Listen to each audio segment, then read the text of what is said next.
नमस्ते सदावत्सले मातृभूमि, जय हिंद दोस्तों। स्वागत है आप सबका टेक्निकल में। शुरू करते हैं आज के डिफेंस अपडेट्स को। चीन की पीएलए ने अरुणाचल प्रदेश के निवासी 17 वर्षीय मरीन तोरन को मुक्त कर दिया है।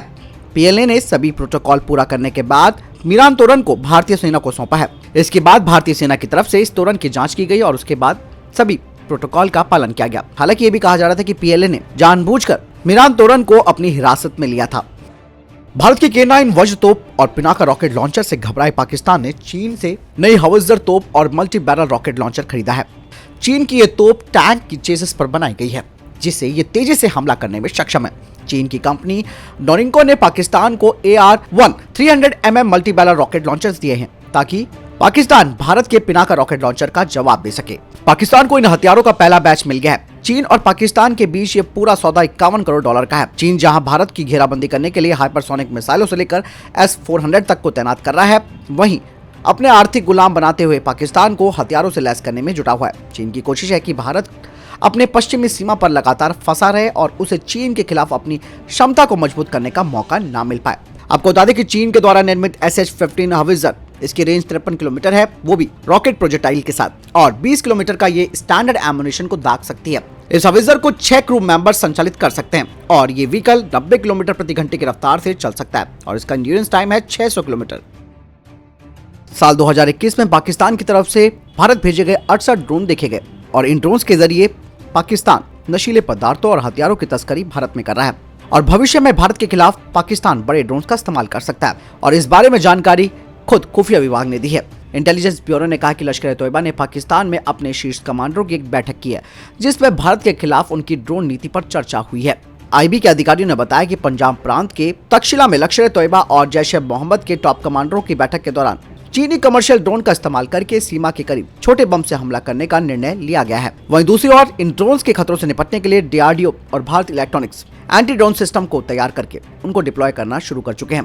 दरअसल ये ड्रोन एक संभावित खतरा भी है और सरकार इस समस्या का मुकाबला करने के लिए समाधान भी तलाश कर रही थी। इस संबंध में एजेंसियों ने एक डेटा का अनुमान लगाया और पता चला कि विभिन्न आकारों और क्षमताओं के लगभग 6 लाख से अधिक ड्रोन अनियमित ड्रोन है और भारत की अब सुरक्षा एजेंसियां संदिग्ध और घातक रिमोट नियंत्रित हवाई प्लेटफॉर्मों को रोकने और स्थिर करने के लिए sky fence, drone gun, Athena, drone catcher और स्काई वॉल 100 जैसी कुछ विशिष्ट ड्रोन रोधी तकनीकों को भी खरीदने पर विचार कर रही हैं।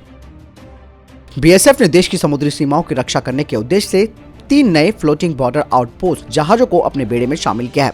BSF के लिए 9 फ्लोटिंग बॉर्डर आउटपोस्ट जहाजों में से 3 फ्लोटिंग बॉर्डर आउटपोस्ट जहाजों का दूसरा लॉट वितरित किया गया है और इससे BSF समुद्री सीमाओं की रक्षा कर सकेगी। BSF के अधिकारियों ने कहा कि समुद्री सीमाओं की रक्षा करने के लिए इस तरीके के फ्लोटिंग बॉर्डर आउटपोस्ट वेसल्स काफी महत्वपूर्ण हो जाते हैं। इनसे तेजी से गश्त की जा सकती है।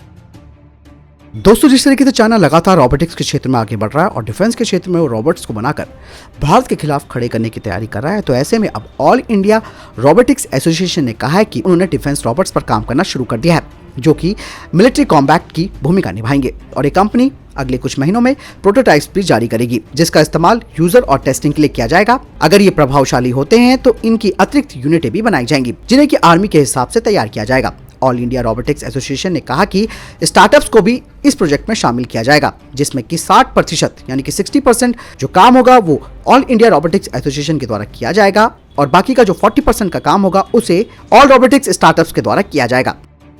भारतीय सेना की एक टीम ने स्पुटलाइट टैंक का मूल्यांकन किया है और उन्होंने देखा कि ये केवल एक टैंक नहीं बल्कि एक less mobile anti tank weapon है और रशिया ने भी इसे अपने ऑपरेटिंग सर्विस में इंडक्ट करना शुरू कर दिया है। आपको बता दें कि लाइट टैंक की अपॉर्चुनिटी यानी कि अवसर को पाने के लिए साउथ कोरिया की कंपनी हानवा डिफेंस ने अपने K21 लाइट टैंक को भारत के सामने प्रस्तुत किया है और उसको लोकली बनाने का प्रस्ताव भी दिया है।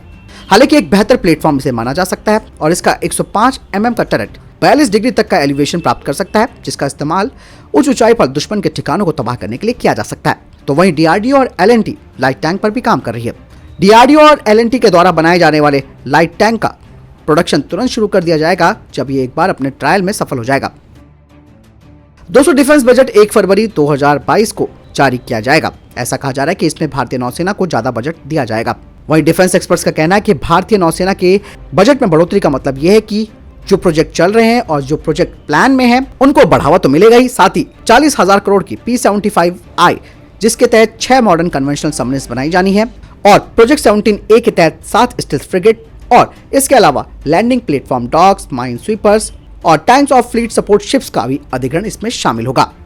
तो दोस्तों, ये थे अभी तक के टॉप डिफेंस और स्पेस अपडेट। वीडियो के संबंध में कोई प्रश्न जवाब है, आपका कोई सवाल है, कमेंट सेक्शन में लिखकर जरूर पूछ सकते हैं। मिलता हूं नई वीडियो के साथ, चैनल सब्सक्राइब करना ना भूलिएगा।